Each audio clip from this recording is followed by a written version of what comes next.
বন্ধুতে এমনই থাকা উচিত যা শত বাতাসেও কখনো বন্ধুর হাত ছাড়বে না।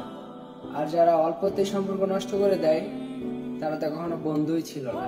জীবনে দুই ধরনের মানুষের কাছ থেকে দূরে থেকো, এক ব্যস্ত মানুষ আর দুই স্বার্থপর মানুষ। কারণ ব্যস্ত মানুষগুলো তার ইচ্ছে মতন তোমার সাথে কথা বলবে, আর স্বার্থপর মানুষগুলো তার প্রয়োজন অনুযায়ী তোমার সাথে কথা বলবে। ছেড়ে দিয়েছি পুরোনো মেসেজ পড়ার অভ্যাস। অনলাইনে এসে এখন আর ফার্স্ট মেসেজ তাকে করি না। হ্যাঁ, তোমার ছবিগুলো এখনো ডিলিট করিনি, কারণ তোমার ছবিগুলোই আমার মন ভালো করার জন্য এখন যথেষ্ট।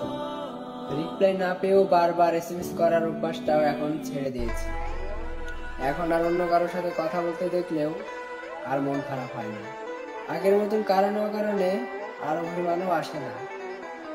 এখন দুজনই অনলাইনে থাকি, কিন্তু তাকে আর এসএমএস করার মতন সাহস পাই না। হাজার কথা শোনার পরও দাঁত বের করা হেসে যাওয়া সেই মানুষটাই আমি। তারা তো মনে করে আমি কান্না করতেই জানি না। তারা বলে আমি নির্লজ্জ।